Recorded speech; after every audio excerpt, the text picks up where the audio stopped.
Bueno, pues hoy hace un poquito menos de calor, pero todavía seguimos teniendo temperaturas altas en comparación a cómo teníamos esta temperatura hace 15 o 20 años, donde el cambio climático todavía no existía en la isla ni en Lanzarote ni en el mundo. Vamos a saludar, como siempre, a todos los oyentes de Lanzarote Radio y también a todos aquellos que nos ven a través de internet. Don Andrés Martinón, buenas tardes, ¿cómo estamos? Buenas tardes, Jorge, ¿qué tal? También está hoy don Pedro Martín. Don Pedro, ¿cómo está usted, don Pedro? Muy bien. ¿Hace mucho calor? Menos acalorado que ayer, porque 1 o 2 grados se agradecen. Que es lo que ha bajado, ¿eh? Es lo que ha bajado, sí, pero parece que no, pero se nota, ¿eh? Se nota.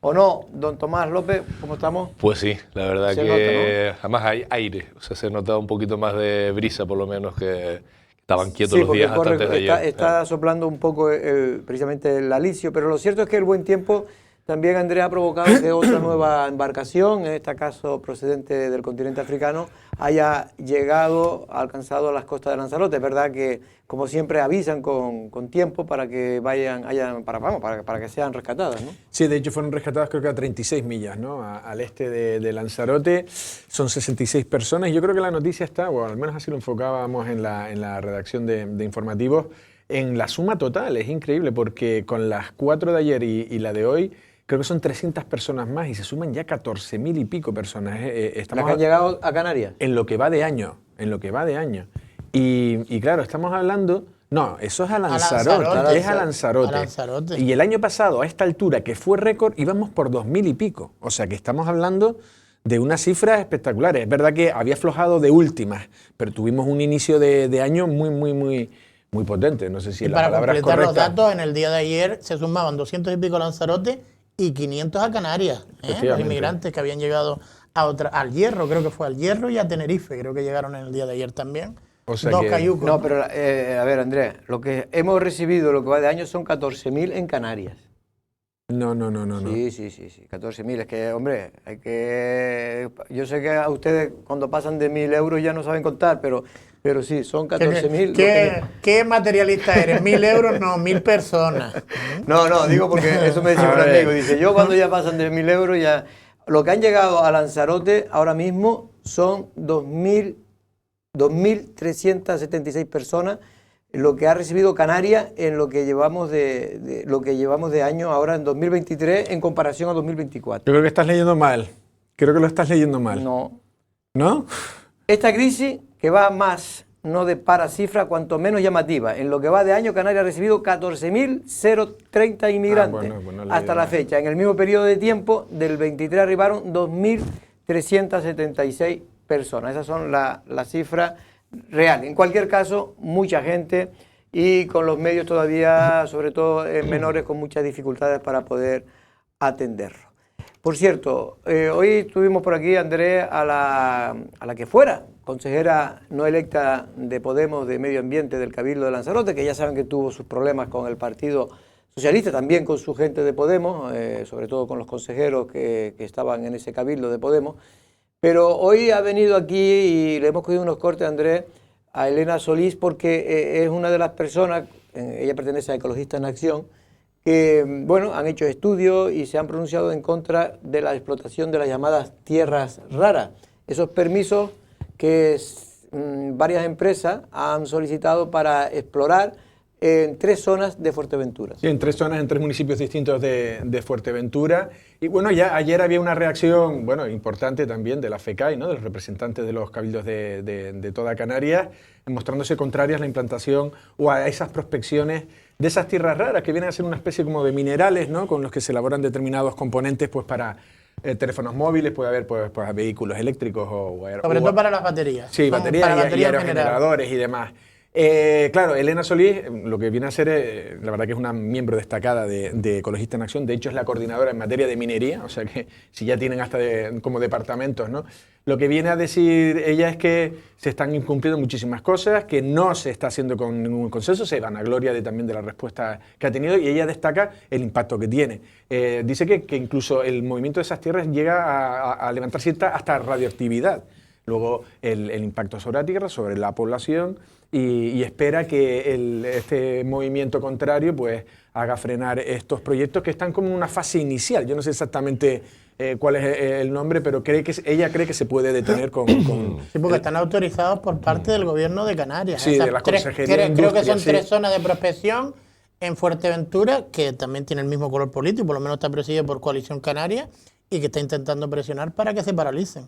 Claro, está es que detectado, la ¿no? aplicación, es que esto se puede aplicar, la ley de minería, que en su día, cuando se creó, estamos hablando de la ley de minería, si no me equivoco, es de 1974, 73, Bueno, dijo puede ella ser. el 73, Sí, sí. puede ser, por ahí. En la época de Franco era todo lo contrario, lo que se hacía una ley Cuanto más permisiva, mejor. en el sentido, claro, en aquel entonces España tenía déficit en temas de minerales y sobre En todo... temas de todo. De todo, sobre todo temas de petróleo, ¿no? De combustible. Y claro, se daba todo tipo de facilidades y por eso, por ejemplo, el que pedía el permiso ya tenía un derecho sobre esas tierras, si había algo, era el mismo que lo explotaba. Cosa que algunos ponen en duda, que no debería ser así y tal. Pero en cualquier caso, lo cierto es que ahora el gobierno de Canarias, no sé si podrá, porque yo tengo fuente del gobierno de Canarias que dice que es difícil, porque esos son trámites que se llaman reglados. La verdad es que se han opuesto todos los cabildos de Canarias a que se hagan este tipo de prospecciones en busca de tierras raras, que el futuro y presente ya son importantes ese tipo de material, ¿no? Hombre, yo lo encuentro comprensible porque pienso que, al contrario de la teoría capitalista clásica o digamos del capitalismo puro, que considera que con tal de que algo en el mercado sea valioso hay que ponerlo en él, o que eso todo se rige por las reglas del mercado, y como el mercado exige de este tipo de minerales, pues habrá que sacarlos de donde haya, y cuanto más y mejor, y cuanto antes también mejor. Yo creo que hemos avanzado también en el tiempo hacia una economía social, en el sentido de que lo más importante no es que un recurso esté o que haya que sacarlo o que sea valioso, sino también qué beneficio puede aportar a la sociedad que habita en ese lugar, y cuánto puede... O qué perjuicio también, tienen que evaluarlo, ¿no? O cuánto puede comprometer su futuro ese tipo de actividad económica, sea la que sea, ¿no? Y yo creo que ese debate no ha existido. O sea, simplemente es verdad que a lo mejor no han tenido tampoco las herramientas legales, porque si hay una ley que además es del régimen anterior, en el que, como usted bien dice, estamos hablando de la época del desarrollismo, o sea, de que cualquier cosa que dé perra, pues hay que ir a por ello, porque además se venía prácticamente del subdesarrollo. Pues a lo mejor no sé si tienen las herramientas, no sé hasta qué punto se puede parar, pero está claro que Canarias, si cuenta con ese tipo de materiales, tiene que haber un debate social, pero también científico, técnico, en el que se establezca qué beneficio va a tener Canarias con ese tipo de economía, si es lo que se está hablando, de que alguien prospecta y si encuentra algo es para la empresa, desde luego el beneficio es poco o ninguno, y por lo tanto cuánto puede afectar a un territorio que, como vemos ahí, pues está prácticamente al lado del Cotillo, o sea, en una de las zonas a donde todo el mundo, cuando piensa en Fuerteventura, piensa en playas, piensa en parajes casi vírgenes, piensa en el modelo que tiene Fuerteventura, que es el de ofrecer a la economía que ahora mismo lo sustenta, pues este tipo de lugares, ¿no? Reconozco que este tipo de temas me quiero empezar a estudiar, porque me gusta hablar un poco con conocimiento de causa de las cosas, ver exactamente qué daño se hace, qué perjuicio, si se hacen esas prospecciones, si realmente tienen derecho a hacerlo, hay posibilidades de pararlo y por qué se deben de parar. En fin, son todas preguntas que hoy precisamente yo tengo que agradecerle a la señora Solís, porque es una persona muy enterada de este tema. Ella lo lleva lo que es el tema de minería en Ecologistas en Acción, pero también me gusta buscar el contraste de los que opinan contrario, porque hay creo que un catedrático de la Universidad de La Laguna que es muy proclive y muy defensor de esto, porque dice que esto es importante para el futuro de Canarias. Pero en fin, Pedro, no sé si tú tienes alguna opinión yo también conformada. estoy al corriente, sé de la reunión de la FECAI que se produjo ayer precisamente en la isla de Lanzarote, aunque yo creo que alguna ausencia sí hubo por la foto de familia que se produjo allí, pero sí es verdad que había consenso a la hora de reivindicar al gobierno de Canarias que intente por lo menos paralizar todo lo posible estas prospecciones. Y después, yo creo que no tampoco te tienes que sentir muy culpable del no conocer, que yo también reconozco que no sé prácticamente nada, porque el Cabildo de Fuerteventura ha iniciado ahora, por lo menos le han cargado los estudios para saber qué impacto puede tener y qué no puede tener. Ellos mismos también eran desconocedores primero de que estaba este material, y segundo de lo que decía Tomás también, de lo que puede afectar o no al medio ambiente, etcétera, etcétera, los recursos, el valor, etcétera, etcétera. Así que bueno, es algo novedoso. Creo que podemos tener, aunque sea, en el informativo se puede ver toda la pieza con declaraciones de Elena Solís, pero hemos seleccionado uno o dos cortes donde ella explica por qué, digamos, de alguna manera, cuál es el procedimiento, cómo están las cosas en Fuerteventura con este tema de las tierras raras.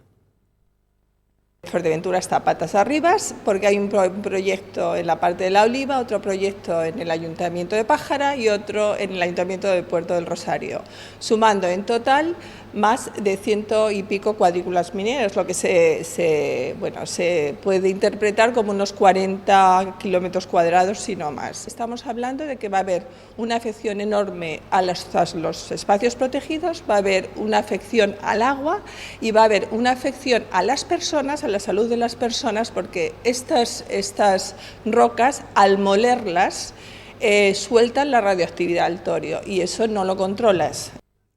Bueno, en cualquier caso, insisto, yo me gusta el contraste, me gusta como periodista tener siempre en las dos caras de la moneda y por lo menos después cada uno que opine lo que quiera una vez que escuchen ambas partes, ¿no? Sí, lo que pasa es que también yo me imagino que los 7 presidentes de cabildos de cada una de las islas tendrán sus técnicos y si han decidido que es tal, o no sé si es por cuestiones políticas y no les interesa. Yo creo que todo lo que suena a prospecciones después de lo del Repsol, seguro, yo creo que ya nadie se pone a favor. Pues será, pero yo me imagino que lo que no puede ser es a lo mejor que no hayan escuchado, como dices tú, a unas partes de otros técnicos que digan, bueno, El Partido Popular, el vicepresidente del gobierno, creo que es el único que se ha atrevido a decir, porque hombre, se puede criticar muchas cosas al PP, pero complejo no tiene. Si piensa que es bueno, ellos lo dicen. Después ya verán si es bueno o no. No. Pero ellos consideran que por lo menos se debe de saber qué riqueza tiene Canarias. Una cosa, Jorge, también con el tema de la reivindicación de esos derechos que se adquieren, una vez que te autoriza las prospecciones, ese derecho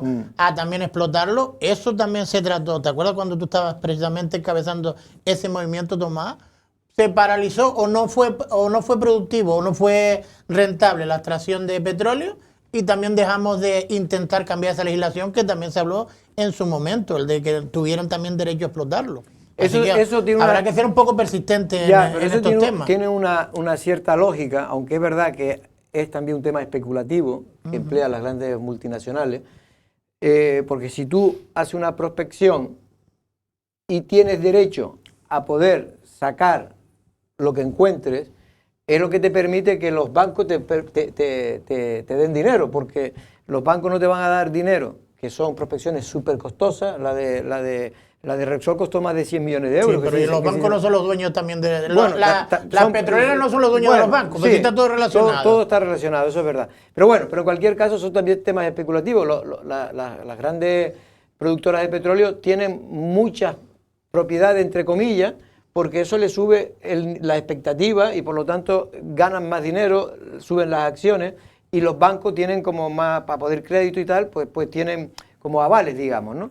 Pero yo vuelvo a lo que digo antes, a lo que decía antes, o sea, no puede ser que una sociedad esté pendiente de lo que le venga bien a una empresa, que claro que a la empresa le viene bien prospectar y si hay, me toca, pero que eso... No, digo que si no es muy difícil, a mí me suena es difícil investigar. A cuando los reyes católicos mandaron a Cristóbal Colón y dice, si encuentras algo, usted es capitán general de los océanos y gobernador de Indias y no sé qué, o sea, pero es que, o sea, yo creo que tenemos derecho, yo creo que, porque claro, si no es que se forma una falsa dicotomía entre... tenemos derecho a saber, claro que yo también quiero saber, o sea, yo como canario quiero saber qué riquezas hay en este archipiélago, pero a lo mejor para no explotarla. Pero si una cosa viene unida a la otra, entonces ya me lo complica la decisión. Claro, pero me refiero que yo estoy diciendo por qué se hace así, que tiene cierta lógica, desde el punto de vista capitalista. Claro. Pero para un territorio pues debe tener la posibilidad. Que vivimos en una sociedad capitalista. Sí, pero también en una sociedad en la que las instituciones tienen que velar por el interés del territorio, de la gente que vive ahí, etcétera, etcétera. Entonces, a la hora de dar un permiso, si viene aparejado lo otro, pues a lo mejor tengo que quedar sin saberlo, por si acaso. De todas maneras, y con el desconocimiento, la verdad que minería, ¿existe industria minera en Canarias? Yo creo que la minería aquí son las extracciones y las canterías. De árido, sí. Sí, ¿no? Pero se aplica la ley, hay zonas aquí autorizadas como minería. El tema de los áridos está autorizado como minería. Tema bueno, si eso se considera, evidentemente eso existe.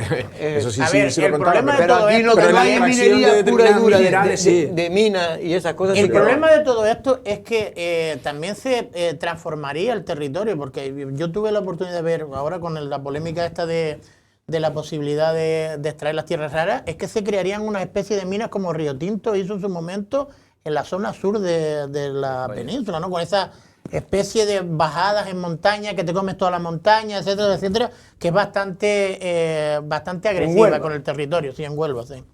Bueno, es que Río Tinto en la época de Franco era una empresa casi pública. No quiero, ahora no sé si... Bueno, de capital inglés, según una serie que hay ahora en la primera. Pero creo que pertenecía a ese holding del INI en aquel tiempo, ¿no? Creo, estoy hablando de hace muchos años y ya la verdad que no recuerdo bien. Bueno, por cierto, que Pedro Viera es el nuevo director insular de la Administración General del Estado. De la Administración General del Estado, para que todo el mundo lo conozca, es el que antiguamente era el delegado insular del gobierno de Lanzarote, el representante del gobierno en la isla de Lanzarote, del gobierno central en este caso. Bueno, en el tema del PIF, que es el puesto de inspección fronteriza, aclaró que están haciendo todo lo posible, pero que no está encontrando, en este caso el gobierno central, pues las facilidades de buscar a una inspectora o inspector fitosanitario que permita que se puedan analizar los productos de terceros países vegetales en la isla de Lanzarote. Entre otras problemáticas, porque no están encontrando a ese funcionario, que no sé si tendría que ser con oposiciones o no, porque si no, se podría llegar a acuerdos con empresas que hay aquí, ¿no?, para hacer esos análisis. Y después otra de las problemáticas que hay, aparte de otras muchas que han aprovechado también el sector para denunciar, pero el tema del congelador, ¿no?, el famoso congelador, la cámara, que no entiendo, sí, una cámara frigorífica, pero que no tiene por qué costar tanto la creación de la inversión de una cámara aquí en la isla de Lanzarote. Eso se hace con unos cientos de miles de euros. Bueno, y por lo que puede repercutir, digo, a la economía insular. Ahí, ¿no? Yo creo que los importadores lo que vienen a decir es que se puede conseguir, pero que es la autoridad portuaria la que está poniendo un poco más de trabas. Al igual que es el Ministerio de Sanidad quien debe encontrar a la funcionaria, quien debe contratarla o sacarla. Sanidad exterior. Creo que el problema donde está atascado lo de la cámara de congelación está en la autoridad portuaria, porque creo que como en Gran Canaria se tuvo la misma situación y consiguieron, no sé si era un contenedor específico. También tardó su tiempo, pero al final permitieron en un gran contenedor que ya existía, porque sea pues una cámara ya hay contenedores que son congeladores. Claro, lo compra y ya está. Pues ya está. No lo compra o lo alquila. O lo alquila hasta que... Y ya está, no tiene ninguna... Pero bueno, lo cierto, Tomás, que esto es un tema que al final parece que son tonterías, ¿no? Porque parece que no va con nosotros, pero es que va con nosotros porque eso después encarece toda la cadena alimentaria, ¿no? Porque cuando el señor importador trae un producto de China, vamos a suponer vegetal, y viene a Lanzarote, lo tiene que mandar otra vez a Las Palmas, porque Las Palmas para que se lo revisen, o a Tenerife, pues provoca un problema, ¿no?, de encarecimiento o de tiempo, que parece que no, pero los productos perecederos pues tienen sus tiempos y si no se encarecen. Encarecen 700 euros aproximadamente. Cada contenedor. Y ya te digo, Jorge, antes de que intervenga Tomás, ya te digo que solo los trámites administrativos con el puerto, la bajada o subida de contenedores, encarece el contenedor en aproximadamente de 4 a 5.000 euros. Sí.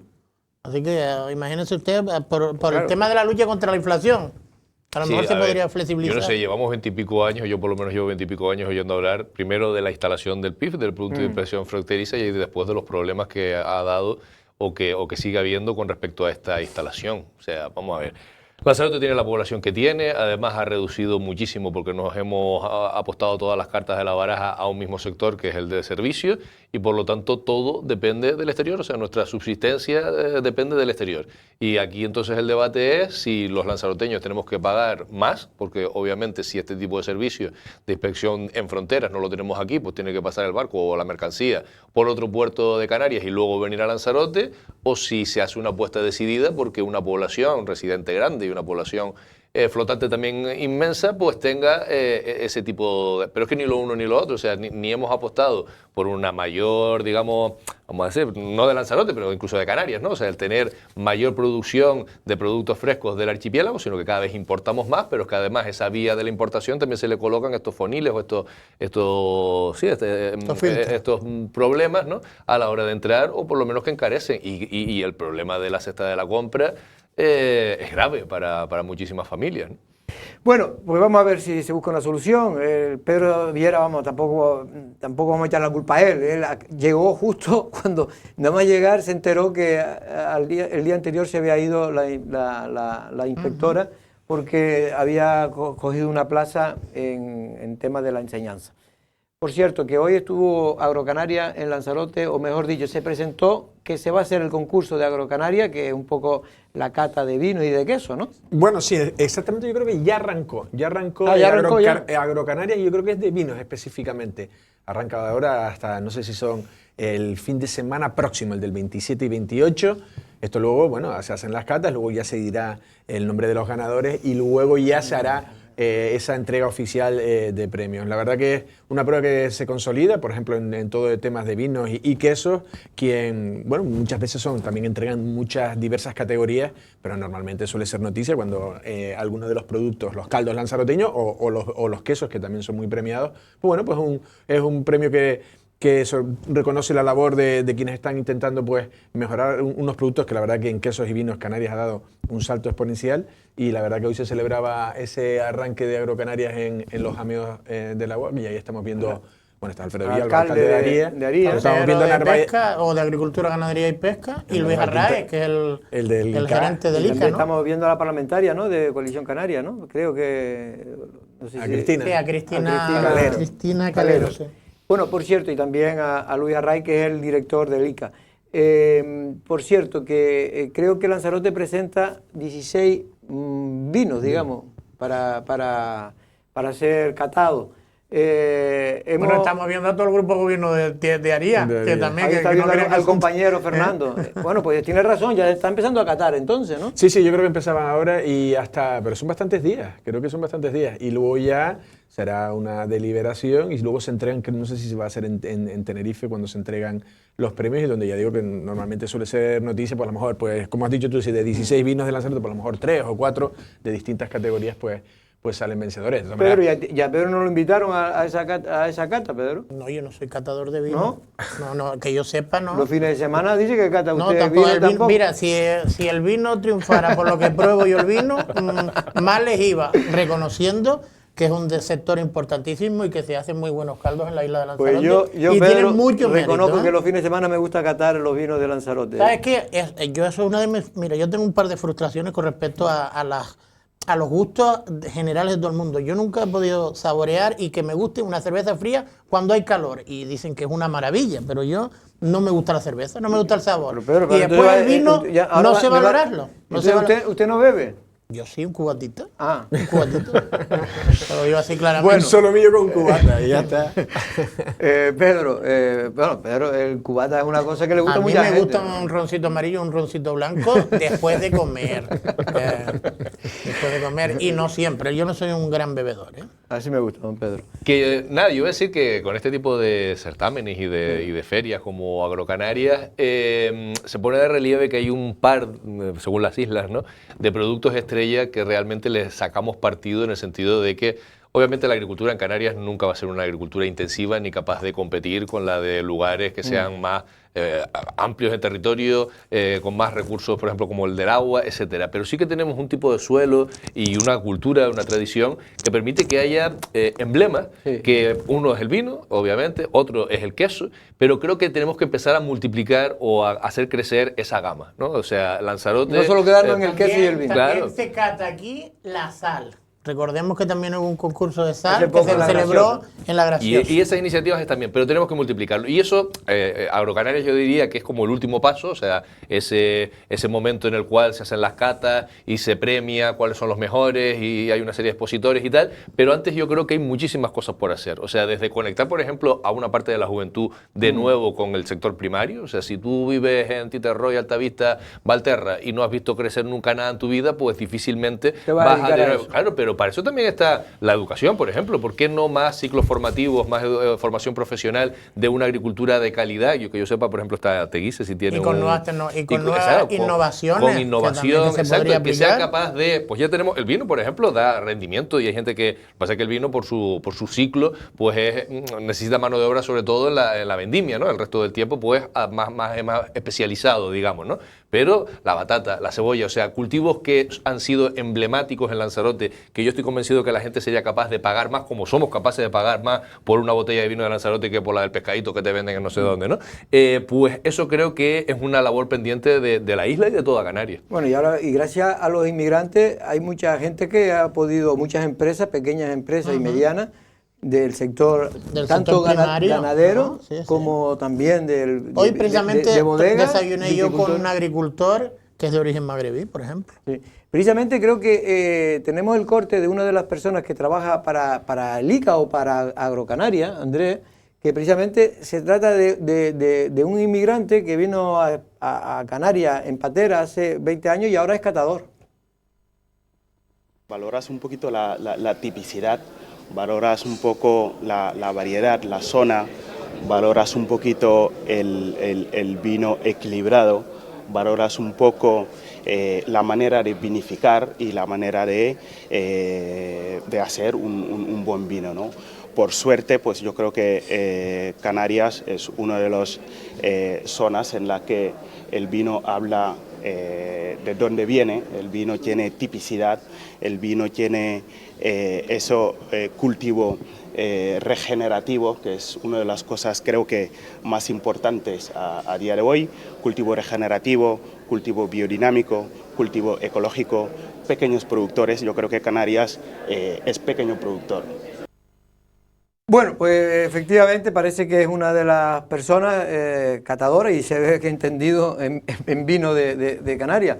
Y todo un ejemplo, por lo menos para los que defendemos que la integración de las personas que vienen a Canarias, todo un ejemplo de que, oye, si el hombre trabaja, el hombre se busca la vida y ahora se convierte en un experto, pues mucho mejor para todos, para él, para su familia y para todo el mundo.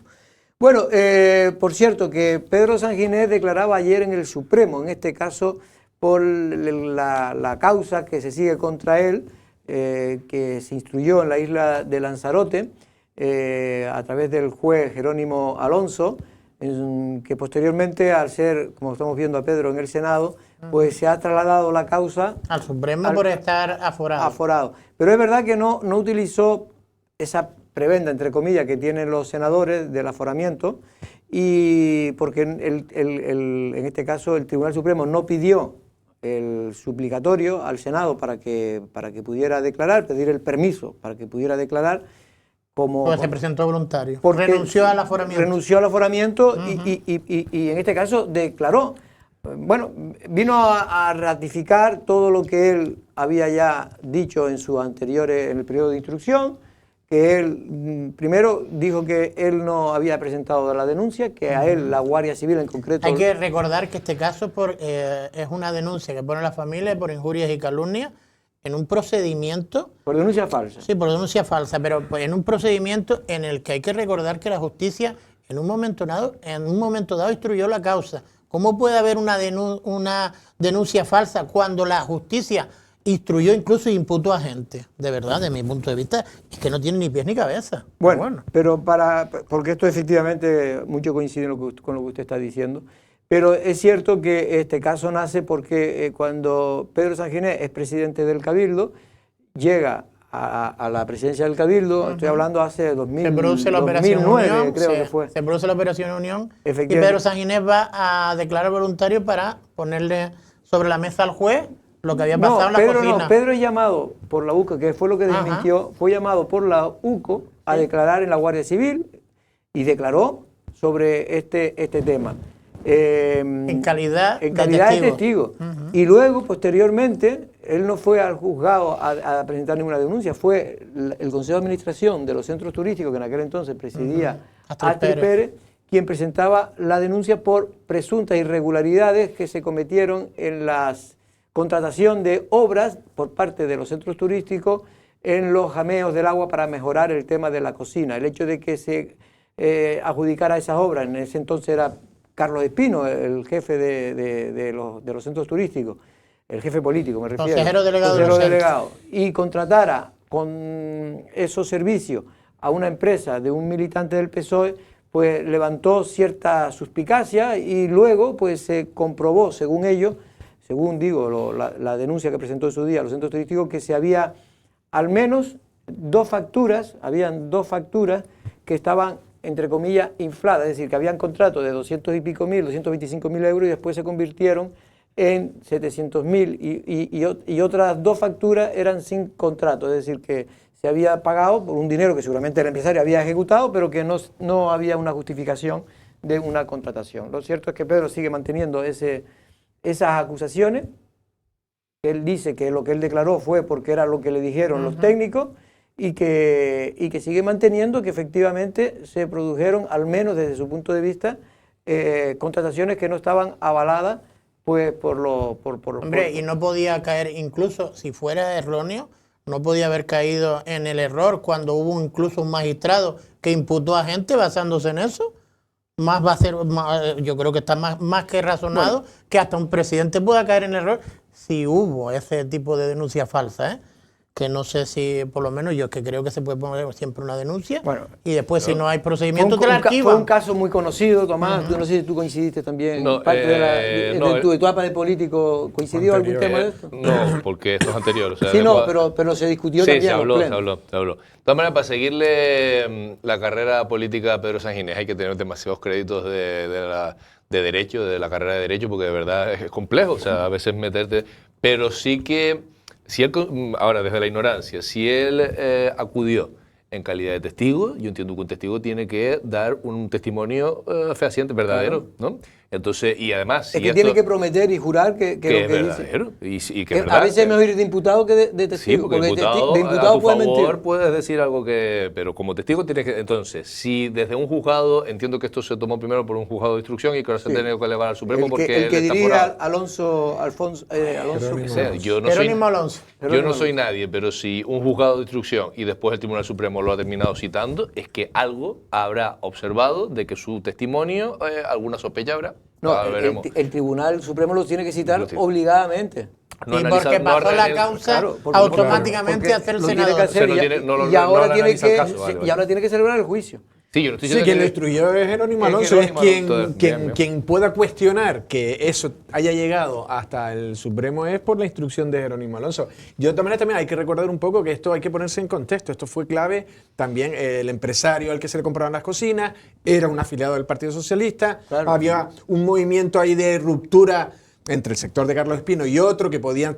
Y yo creo que este señor era del otro y hubo un cambio hasta incluso de opinión a raíz también de la compra. Es decir, que hay que ponerse un poco en situación y después deriva ya en todo esto. Es verdad que el caso de Carlos Espino, para entenderlo, quedó archivado por un juez una vez que se instruyó por parte de otro y se imputó, como dice Pedro, a varias personas y había lo que se dice apariencia de ilegalidad.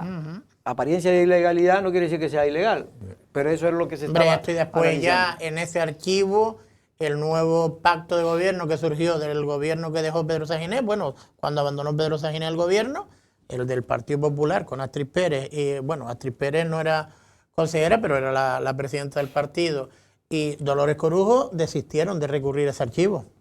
Sí, era lógico, iba contra uno de los suyos. Hombre, yo no es por nada, pero la obligación de un cargo público es intentar preservar la legalidad de las actuaciones que haya habido ahí, sea el tuyo o sea pero el me Papa. refiero que Dolores Corujo creerá que no se cometió ningún tipo pero de... que lo diga un juez en última instancia, digo yo, que si se hubiera presentado el recurso no hubiera pasado nada y yo creo que hubiera terminado por lo menos las posibles sospechas que se produjeron en su momento. Bueno, pues ya veremos cómo acaba. Por cierto, Lanzarote Tomás creció en 2023 en 3.000 nuevos residentes. Yo decía ya porque había tantos coches en la calle. Coches, gente y... A ver, yo creo que ahora que está habiendo un debate sobre el modelo económico de Canarias, una cosa y la otra tienen que ir de la mano porque es que si no haremos interpretaciones totalmente sesgadas, ¿no? O sea, decir es que viene mucha gente, es que esto está lleno de gente de fuera, es que no sé cuánto, claro, porque tenemos un modelo económico, tú se va, qué sé yo, a Garafía, La Palma, que forma parte del mismo archipiélago y está unos kilómetros más para allá, y esto no pasa. O sea, no hay la cantidad de población recién llegada, ni la población ha crecido de la manera que lo ha hecho Lanzarote, y esto tiene que ver con un modelo turístico y de servicios que importa mano de obra de manera masiva, además ligada, y muchas veces mano de obra sin necesidad de cualificación, porque es que porque ahí también está otro asunto, que muchas veces se dice, hay que cualificar a nuestra gente para que ocupe esos puestos, pero es que tampoco la mayor parte de la población que llegue sean ingenieros, también hay necesidad a lo mejor de determinadas profesiones, sobre todo de algunas especialidades médicas, por ejemplo, por poner un caso, pero es que la mayor parte de la gente, yo por ejemplo que trabajo en un instituto, yo estoy ahora mismo como tutor en un aula donde la mitad del alumnado ha llegado este año, o sea, llegó pasado en estos últimos 5 meses. Y su familia son gente que está buscándose la vida, algunos desde la legalidad, otros desde la ilegalidad, o sea, otros desde la irregularidad, pero trabajando al final, pues unos limpiando, otros haciendo unas chapuzas, otros haciendo camas, otros haciendo, en fin, en el sector servicios, que es lo que está importando mano de obra. Entonces, no vamos a parar esta cantidad de personas que siguen llegando hasta que no nos planteemos un modelo distinto o un modelo que deje de crecer o una moratoria en el crecimiento de camas turísticas y todo lo demás también, o sea, incluido alquiler vacacional y todo lo demás, porque eso exige mano de obra. Gente que venga, y cuando dice, es que viene, es que los traemos o los traen los que necesitan gente para que trabaje en los hoteles, en los apartamentos, en las cafeterías, en los restaurantes, en los hoteles, en las casas vacacionales para limpiar cuando salen 3 días después, etcétera, etcétera. Eso es evidente que ha crecido la población y es un problema que detecta todo el mundo. Pero no es tanto las zonas turísticas de Lanzarote, realmente yo voy a veces a algunas de ellas y yo no veo tampoco esa digamos, masificación en las zonas turísticas. Yo más bien veo la masificación, por ejemplo, de una manera palpable en las carreteras. Eso es evidente que hemos... Bueno, porque si luego los servicios no se acompañan al crecimiento poblacional, o sea, si las guaguas siguen siendo las mismas, sobre todo a determinados destinos... Que hay problemas de dos tipos. Yo creo que una cosa es que yo creo que hay que parar a pensar que ya no podemos seguir creciendo de la misma manera, hay que pensar cómo se puede crecer mejor, y incluso hay personas que dicen que se puede crecer decreciendo, es decir, que se puede quitar camas y tal. Pero el problema grave ahora está, y no hay que reconocerlo, es en el alquiler vacacional. El alquiler vacacional está trayendo un problema extra al problema de la población que tiene residente en la isla de Lanzarote, que ha crecido en 3.000. Es que 3.000 personas es un número importante, Pedro. Hombre, como decía Tomás, ¿no? Y como afloran a través de estos datos, evidentemente la gente está viniendo donde tiene la oportunidad de sacarse los garbanzos adelante.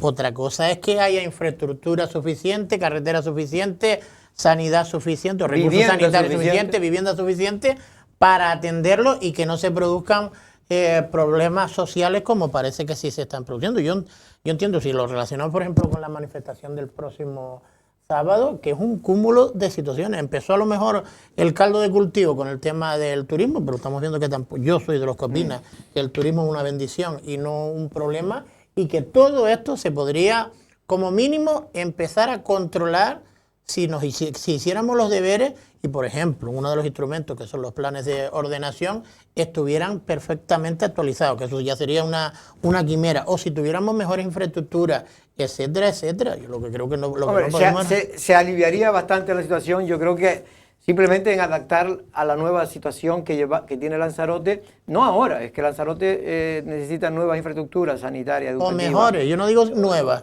pero mejores desde seguro. Hace ya 15 años. Pero es verdad que aparte de ese, que es un debate, también está el debate del crecimiento, que hasta son islas que tienen un determinado número de kilómetros y por lo tanto hay que tener un crecimiento. Yo creo que no puede ser para todos iguales, porque como bien decía Tomás, en La Palma, allí tienen un problema de decrecimiento en muchas ocasiones, ha crecido muy poca la población. Pero yo creo que esto se sabe que va a seguir creciendo, hemos crecido 3.000 y el próximo año serán otros 3.000 o 4.000, se sabe, hay estudios que vamos a llegar a 200.000 en el 35, lo que sea. Hay, aquí como tú decías, dabas una clave, claro, el vacacional incorporó, no sé si se calcula, entre 20 y pico mil y 30.000 camas, que a lo mejor, más las 60.000, 70.000 que estaban hoteleras y extrahoteleras, pues claro, esas son las que ocupan a lo mejor hasta el techo que se había establecido en el PIOT del 91. Entonces ahora, todas esas a lo mejor quedan 30.000 plazas legales, que es lo que dices tú, o una de dos, o las van a construir o se les va a tener que pagar. Entonces aquí preparémonos para esa situación y yo no sé si se está preparando la gente el problema que viene. Ya Canarias ha pagado, lo decía el otro día Jorge Marichal de Azotel, la patronal turística de Tenerife, ha pagado ya unos 800 millones en indemnizaciones desde 2020 por cuando se hizo aquella moratoria y no se... Pero y así todo, hay que dejar claro que cuando se regularicen las camas turísticas y se tengan controladas, tampoco se van a sumar a las camas turísticas. Digo, las camas de vacacionales no se van a sumar a las camas turísticas. Así que, hombre, de alguna manera se tendrá que empezar a contabilizar unas camas y otras. Y yo estoy totalmente a favor del turismo vacacional, porque para mí es el más democrático que hay Sí, y el que más reparte, Pedro, pero también sin perjuicio del sector pero turístico que tanta todo el mundo empleo puede estar de crea. acuerdo, pero si nosotros tenemos unos límites en las camas turísticas, no tiene ningún sentido que en el Pero a turismo ver, ¿quién vacacional- es el que pone esa metodología para que no Pues- sumen una con otra? Pues ya Porque no están sumadas. No, pero es que ahora precisamente se quiere hacer con el tema de la nueva ley. La nueva ley. Vamos porque tenemos esperando al invitado de hoy.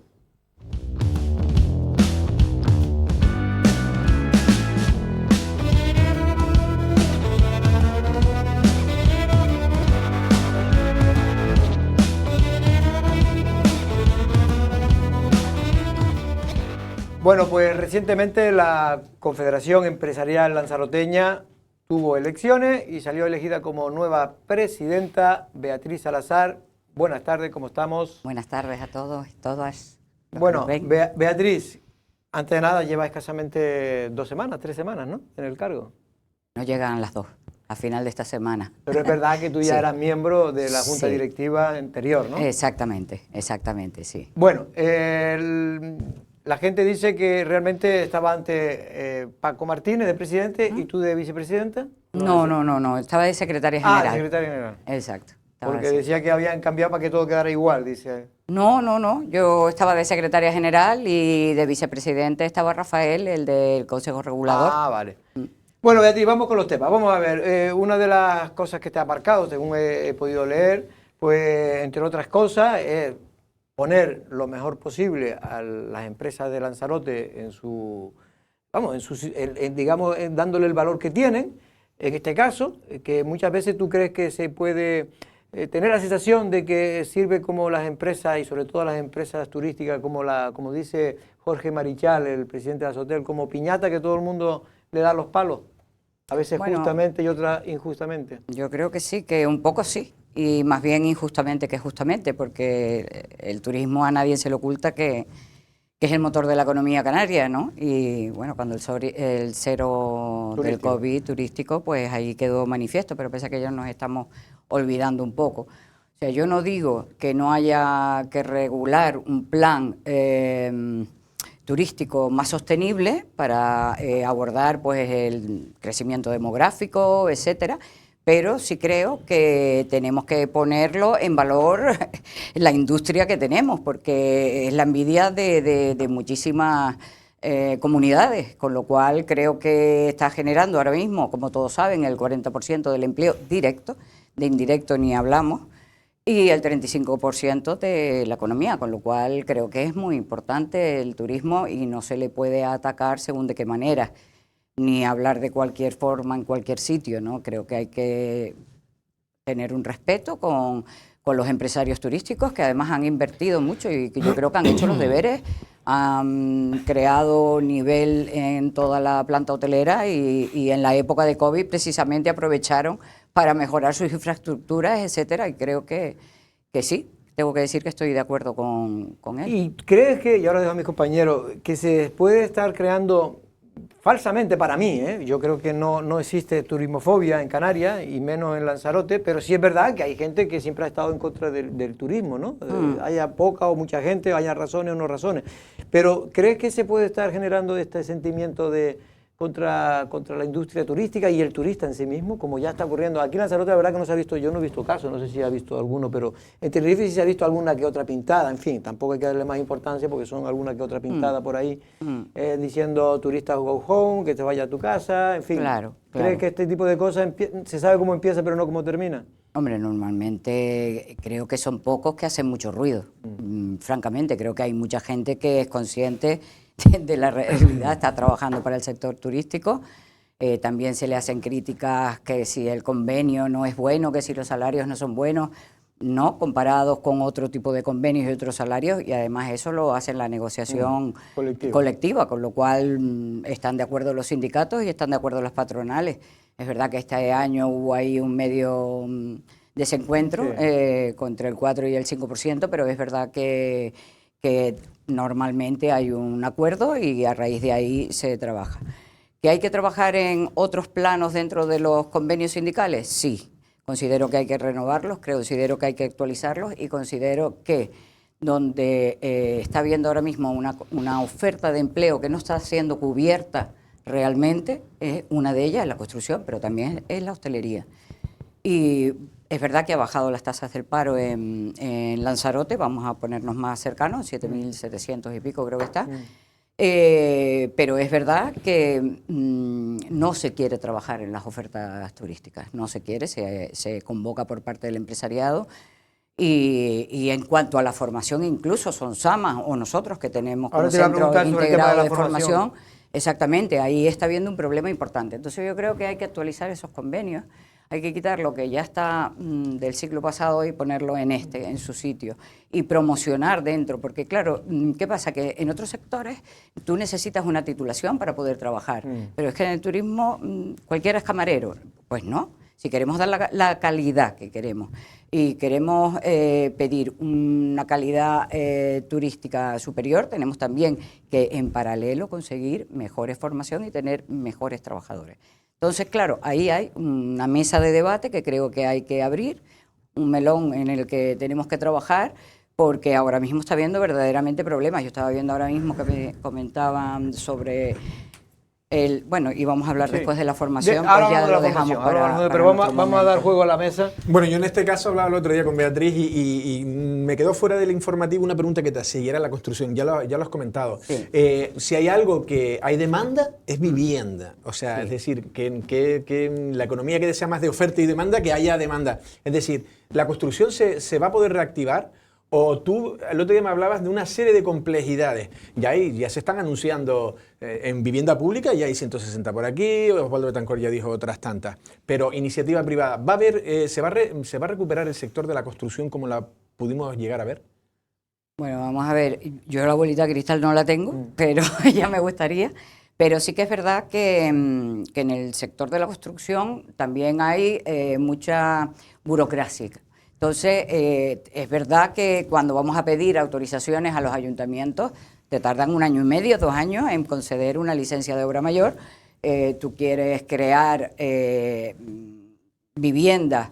Es verdad que antes también habían promociones, ayudaba también el régimen económico y fiscal, el REF apoyaba también, ha quitado una serie de bonificaciones al respecto. También la inseguridad jurídica juega un papel importante en todo esto. Hay miedo también en muchas personas a alquilar, porque sí que es verdad que hay vivienda, pero claro, es normal que la gente quiera poner la vivienda en alquiler vacacional, aunque también considero que es normal que el gobierno quiera regularlo. No, lógico, todo está en el mismo plano.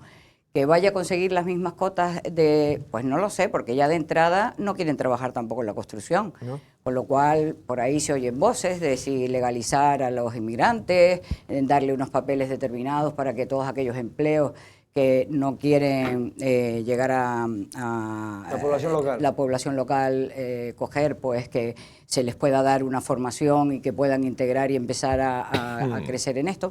También a veces no se trata de crecer, sino se trata de ordenar y gestionar. Y yo creo que aquí es una gran asignatura pendiente por parte, no digo de un color político ni de otro, digo de todos los colores políticos, la gestión. Tomás. Sí, ¿qué tal? Señor Salazar, con respecto al tema que trataban antes, la posibilidad de que en Canarias exista turismofobia o no, o qué papel puede tener el turismo, y también qué debate se está abriendo en Canarias con respecto a las posibilidades de que el modelo cambie. Yo estoy echando de menos a que el sector empresarial digamos, tenga un poquito más de apertura de miras con lo que creo que una parte importante de la sociedad canaria está reivindicando. O sea, pues yo creo que poca gente en Canarias niega que el turismo es importante para el archipiélago, porque solamente hay que mirar los datos. Lo que pasa es que hay otras cifras que me da la impresión de que los empresarios cuando hablas no las citan o no las tienen en cuenta. O sea, Canarias tiene un 30 y pico % de gente en situación de exclusión social o de pobreza, con 14 millones de turistas que recibimos el pasado año. Canarias tiene la tercera salario más bajo medio de todo el Estado español, con 14 millones de turistas. Yo, no es el caso de usted, además que acaba de llegar, pero sí cuando escucho, por ejemplo, a representantes de la patronal de Tenerife, los he escuchado, digo, ¿cómo esa parte de la realidad de los canarios parece que se la están perdiendo? Como para no hacer también una autocrítica y decir, oye, pues turismofobia no, pero turismofilia a cualquier precio, sin que las condiciones de vida de la gente mejoren, tampoco. O sea, ¿no creen que falta autocrítica por parte del sector empresarial, ¿no? O hacia el modelo, no hacia ustedes, hacia el modelo de Canarias, que explique también a los canarios que esa realidad puede mejorar? Bueno, vamos a ver, son muchas preguntas en una, ¿no? Por un lado, respecto al salario medio, la mayoría de los salarios están por convenio colectivo.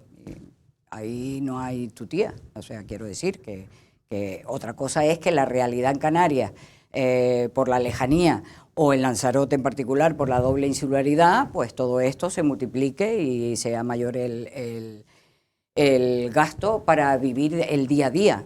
Por aportar un dato, el convenio turístico segundo mejor de España es el de Canarias después del de Baleares. Claro, turístico. Claro, la media son otras cosas, porque la media son otros tipos de trabajo que no son turísticos, que sí es verdad que hay gente que están con mucho el salario mínimo, ¿no? Pero cada vez, a ver, el problema no es que ha crecido el salario, sí, la media, sí, pero también ha crecido la inflación y por eso la gente hoy es más pobre que hace 4 años, también por eso. Yo tengo que matizar que también hay un tema de productividad. Claro. Y nosotros nos gustaría mucho que la productividad se pudiera ver en los convenios y se pudiera ver en las nóminas que nosotros reflejamos.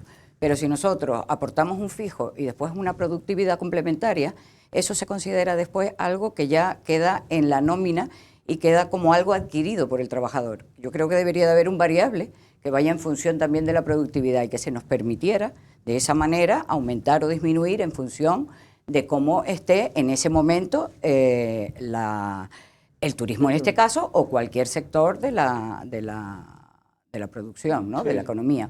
Eso es algo que se está valorando, barajando y se ha propuesto, lo que no se ha aprobado, pero yo creo que es importante porque a la hora no siempre podemos hablar de que siempre van a venir los mismos turistas, ojalá, pero es que también pueden haber picos, puede volver a haber otra caída, hablando del turismo en particular, pero puede ser en cualquier otro sector, ¿no? O en la construcción, por ejemplo. Ahora mismo los constructores quieren, bueno, se está liberando suelo para hacer obra, etcétera, etcétera, pero después no hay mano de obra. ¿Y qué haces en ese caso? La cosa es difícil. No y es luego fácil. Canarias también tiene otra justificación de por qué tiene la media salarial, que es que no tenemos industria en el sentido de que tenga la industria de los puestos de la trabajo, tecnificación, ¿no? Que tiene una plusvalía mayor de beneficio que lo que puede tener el sector servicio, incluso el sector construcción. Pero ahí yo creo que sí también juega un papel importante, y además usted que viene del sector de la educación o de la formación, el apostar por un sector turístico que sea más innovador, que sea más, o sea, que aporte un mayor valor añadido. O sea, yo creo que, claro, que si lo único que nos deja el turismo es el sueldo, con todos los respetos, pues son trabajos sin los cuales no podría desarrollarse, pero el de la camarera de piso o el del camarero, pero es que si a lo mejor apostáramos, yo creo que también el empresariado tiene que hacer una apuesta por la innovación, por la formación, por buscar perfiles que no sean solamente los del salario bajo, y en Canarias abunda, o sea, en comparación con otras comunidades autónomas, si no, no tendríamos, efectivamente, o sea, los salarios no es que sean aquí más bajos porque es que el empresario paga menos, sino porque es que la media de la población está empleada en puestos de poca productividad, entre comillas. Exacto. Pero es que a los hechos me remito y lo sé de primera mano. Se ofrece formación en hostelería y la gente no quiere hacer la formación. Eso es un hecho real. ¿En tu empresa en concreto? En mi empresa en concreto hay vacantes para formación de desempleados prioritariamente o población de ocupados prioritariamente, y quedan plazas descubiertas porque la gente no quiere estudiar hostelería, no por lo que quiera que sea. Habrá que analizar por qué, habrá que potenciar, como digo yo, desde las negociaciones colectivas, que los empresarios empiecen a promocionar a todas aquellas personas de alguna manera que se integran en la formación, pero nosotros tenemos cursos de dirección en restauración, cursos de dirección hotelera, y la gente no quiere. Es verdad que cocina, pues es como más novelero, pero muchas veces no lo quieren ni siquiera para trabajar, lo quieren para hacer ellos la formación. Para tener una formación. Claro, a veces sí, pero a veces no. Entonces, yo creo que aquí lo que están faltando, creo yo, es mesas de diálogo, mayor comunicación, que es lo que queremos, y es uno de los propósitos que he venido, que quiero ponerme en esta pequeña aportación de 3 años, es que haya una mayor colaboración, comunicación, y que sea una mayor conectividad entre los empresarios y las administraciones públicas, tanto a nivel regional como insular, como local, porque francamente considero que hay distintas mesas en las que creo que se debería de trabajar todo este tipo de cuestiones que estamos comentando. Después, por otro lado, con el tema de la turismofobia o del malestar social que hay, también tengo que decir que yo entiendo ese malestar. Pues yo lo entiendo pues porque hay muchísima gente con problemas de vivienda, hay muchísima gente con faltas de infraestructura, pero bueno, eso no lo tiene la culpa la empresa turística ni el empresario. A lo mejor es que resulta que la clase política tenía que haberse aplicado un poquito más y haber generado infraestructuras, porque al final son ellos los que tienen en los planes generales, en los ayuntamientos y en los planes insulares, en los cabildos, y que no es lo mismo una isla que otra, porque al final es un territorio fragmentado, los que tienen la capacidad de poder decir qué número de viviendas, qué número de camas turísticas y qué infraestructuras hay que llevar a cabo y generar. Si no se llevan y no se desarrollan, pues hay un malestar en carreteras, en transporte público, en aguas, en un montón de infraestructuras que tienen los deberes pendientes, ¿no? Y en la vivienda social no hablemos, pues yo creo que es del año 81. Bueno, 81, 90 y tanto. 90 y poco, sería poquitas, pero vamos, de los años 90 no hay nada. La época de Isabel Leni fue las últimas que se construyeron de manera importante. Fíjate. Después hubieron algunas de ayuda al alquiler social, que es diferente. Afortunadamente se acaba de abrir nuevamente otra vez, ¿no? Bueno, ahora mismo el presidente de Azotel en Tenerife, Jorge Marichal, aludió a la lentitud burocrática que conlleva la cesión de suelo para construir vivienda pública. Es decir, lo que quiere decir es que los ayuntamientos, los cabildos y tal quieren construir vivienda pública, pero la verdad es que después hay una burocracia que bueno, la hemos vivido aquí. El gobierno anterior, con buenas intenciones del Partido Socialista, del Pacto de las Flores, lo intentó en Lanzarote y no fue capaz en esos 4 años siquiera construir una sola vivienda. Es verdad que planificaron para poder construirla, pero para que vean la burocracia, ¿cómo? Porque no creo que es que no tuvieran ganas de construirla. Yo creo que todos los gobiernos tienen ganas, y más sabiendo que es un problema. Y lo que dice, está sugiriendo la patronal, y digo por si ustedes esto creen que puede ser razonable e interesante, es que esos terrenos que tienen los propios ayuntamientos, que no son capaces ellos de liderar y de sacar adelante, se lo dejen a los empresarios privados para hacer alquileres de bajo coste para los empleados, para los propios empleados turísticos de las empresas turísticas de esa zona, que tienen que irse de esa, por ejemplo, en Adeje, tienen que ir a un pueblo,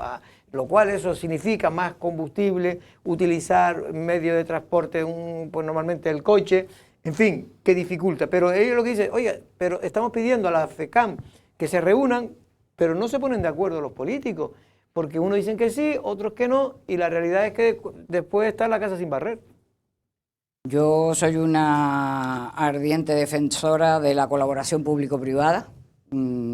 Creo que ayuda a acortar los tiempos por el dinamismo que tiene, que no tiene la administración, pero es verdad que la administración ahí se encuentra contra un muro.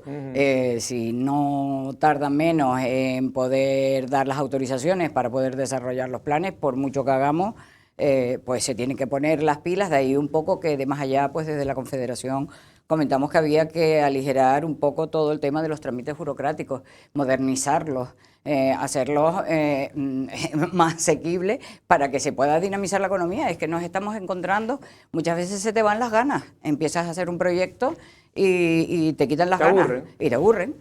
Y eso le pasa también a empresarios que vienen de fuera y que quieren invertir y dices, no, mira, es que con estas reglas de juego, es que no, me voy a otro sitio. Venga, última pregunta. Sí, venga. yo, el tema de lo de, no se ha dicho la palabra, pero más o menos se ha insinuado, has dicho dinamizar, lo de diversificar la economía. Siempre se dice, no, hay que diversificar, es el monocultivo, todos los huevos en la misma cesta. Durante muchos años se oían, Canarias tiene que aprovechar las energías limpias, que va a haber trabajo en energías limpias, que en la base tricontinental. Luego se habló de la dependencia que iba a llegar y que va a haber muchos puestos de trabajo. Luego startups, nómadas digitales. Yo no sé si nos estamos quedando... ¿Hay alguna manera, pero real, de que Canarias pueda diversificar o al final vamos a volver al empleo donde se está creando, que es donde siempre, en el turismo? Bueno, yo creo que tenemos que diversificar en dos ámbitos. En un lado, diversificar dentro de lo que viene siendo la economía turística, aprovechar de ahí, y de ahí pueden salir muchísimos autónomos, que si no es por el autoempleo, y estamos hablando de unos porcentajes importantes de autónomos que hay en la isla, nosotros desde la Confederación tenemos el servicio de asesoramiento empresarial y estamos abordando y ayudando muchísimo a todas aquellas personas que quieren emprender, incluso a los que están también consolidar, los que no es menor, pues el plan que queríamos llevar a cabo de actuación, donde desarrollar tres ejes principales que te comentaba el otro día, pues de la innovación, la digitalización y la sostenibilidad, porque es un mundo que va en constante evolución y si esto a la pequeña pyme le está costando un verdadero sacrificio llegar, ¿no? Entonces tú me hablas de la diversificación, yo digo sí, se puede diversificar dentro del sector turístico, pero también a la hora de diversificar en otras áreas, yo creo que las nuevas tecnologías, la innovación y demás son por aquello de la territorialidad y la doble insularidad, que creo que también se debe de trabajar un poco más por parte de Lanzarote, donde más podemos llegar a trabajar, y creo que la fuga de personas que estén formadas en esto pues puede ser un tema importante. Creo que puede ser un nicho importante de desarrollo para Lanzarote en particular. Lo que sí es verdad es que ha demostrado el tiempo que es muy difícil en Canarias pues, poder diversificar por nuestra situación geográfica. Sí. Ha resultado siempre muy complicado. Diversificar me refiero que podemos añadir a la industria turística otros sectores, pero sustituir va a ser complicado. Sustituir no. Pero a mí sí me falta que una parte de lo que sale de la industria turística, me refiero de impuestos, incluso de las administraciones públicas, se reviertan en otros sectores para hacerlos crecer. O sea, que no pongamos todos los huevos en la misma cesta en definitiva. Venga, última pregunta, Tomás, que no tenemos que... Nada, para terminar solamente, una parte importante del tejido empresarial de Lanzarote son pequeñas. A ver si lo soy capaz de hacerlo, porque estoy ahora... Ahogado. Pequeñas y medianas me vino empresas. sin agua, Tomás, y hay que venir con agüita. Pequeñas y medianas empresas. Yo no sé qué vías hay, me imagino que la digitalización, la innovación tiene que ver con eso también, porque claro, son empresas que al ser tan pequeñas a veces son muy vulnerables a cualquier movimiento, a cualquier, en fin, a cualquier bajada del turismo o estos hechos. Y uno pasea por Arrecife, por poner el caso, y te das cuenta de que además son pequeñas, pero además, digamos que los nichos, los espacios naturales donde esas empresas se han desarrollado también están en decadencia. O sea, vemos centros comerciales donde va todo el mundo, pero ahí tenemos a las grandes marcas que no son de aquí, y en cambio los sitios por donde estaba la tiendita tal, eso está cerrándose. O sea, Dios mío, pasar por la calle Real, ahora que es una tienda emblemática, no sé si puedo decir el nombre, supongo que sí, porque está vendiendo todos los muebles. Sí, Ferrer está cerrando y dice uno, ¿y en qué va a quedar este espacio en el que al final el pequeño empresariado era donde también tenía su nicho? ¿Por dónde se puede ir? Claro, pues por eso queremos pedir a la Administración Pública gestionar un plan de apoyo para la PYME y la micropyme de Lanzarote, que son el 84%. Y la generación de la economía está cayendo sobre sus espaldas, pero ellos se ven a veces impotentes ante la velocidad del cambio que hay constante, porque nos ha tocado vivir en este mundo, y lo que tenemos que hacer es simplemente adaptarnos a la mayor velocidad posible para que haya pues los menores sacrificios. Yo me quedé, la verdad, impactada con muchos cierres de empresas, el de Ferrer, por ejemplo, que son empresas emblemáticas de aquí de toda la vida, y es verdad que ya solo es lamentable muchas veces la imagen exterior de fuera, es que no invita muchas veces, pues porque no están en el día a día, están en llegar a final de mes, están en, pues que han habido subidas de precios, han habido subidas de materiales, han habido, y en esa dinámica, cambios legislativos a punta pala. Se acercan a la Confederación, intentamos ser lo más vamos, colaborativos posibles con ellos, pero hace falta un poco más. Hay que dar un paso más en esto. Y en el Observatorio de Economía Sumergida, que también queremos impulsar, pues para luchar también contra la competencia desleal, porque a veces se habla de la competencia desleal como si fuera algo de los empresarios que contratan, ¿no? La competencia desleal es por muchas partes, múltiples, y el quebranto que hay es para el trabajador, pero también para el ciudadano y también para la empresa, porque el ciudadano se ve que no tiene garantías de nada cuando va a algo que no es. Entonces nosotros lo que queremos es crear un servicio de asesoramiento para legalizar a todas estas empresas y ayudarlas a informar y las herramientas necesarias, ¿no? Beatriz, tenemos mucho más problemas. Me gustaría saber nada más que, pero en 2 minutos, si quieres con un sí o un no, si tú eres partidario de crear una ecotasa turística en Canarias. Yo no. Personalmente creo que lo que hay que hacer es gestionar bien los impuestos que estamos pagando, que no se devuelvan, que hay muchos fondos y mucho dinero que sale en las partidas dibujados en los presupuestos y al final no se ejecutan. Yo creo que lo que falta es gestión y hacer un seguimiento de esa gestión. Pues sí. Y por último, nada más que es añadir el último servicio también, que el otro día no te lo comenté, pero sí un servicio porque es un tema muy importante y nos sobreviene ahora mismo, y estamos hablando de la FP. Estamos hablando de la FP dual. Vamos a pasar del 8% al 100% en este próximo curso. ¿Qué significa? Porque mucha gente no sabe lo que es la FP dual. Pues la FP dual es que el mayor cambio, para hacerlo así como representativo, es que antes el alumno se formaba en el aula y ahora el alumno se forma en el aula y en la empresa. Y la empresa lo va a recibir desde el principio. Entonces, claro, hace falta era un poco lo que antes era el aprendiz. Claro, pero no todas las empresas tienen la idoneidad para hacer esto. Entonces, pero que me refiero que un poco sustituir la figura que desapareció, un poco, que era muy importante antiguamente, que era el del aprendiz. Efectivamente, entonces desde ahí pues queremos también informar todo esto, generar un listado de empresas que creamos que son idóneas y decirle pues a qué beneficios y qué convenios se pueden acoger a la hora de ayudas para poder hacer y realizar estas prácticas, porque pasar del 8 al 100% va a ser muy complicado. No es menor. Pues Beatriz Salazar, presidenta de la SEL, muchas gracias por estar aquí. Ya te iremos llamando a lo largo de los meses para ver cómo va evolucionando pues realmente la economía de Lanzarote, que en definitiva yo creo que tenemos problemas, como tiene todo el mundo, pero dentro de los problemas yo creo que hay muchos que pueden ser mejorados y se pueden resolver, y yo creo que por ahí es donde tenemos que ir, el camino que tenemos que ir, y vamos a ver cómo se soluciona. Tomás López, muchas gracias, también a Andrés Martinón, y nosotros en Una Amenaza, pero mañana a la misma hora aquí. Buenas tardes.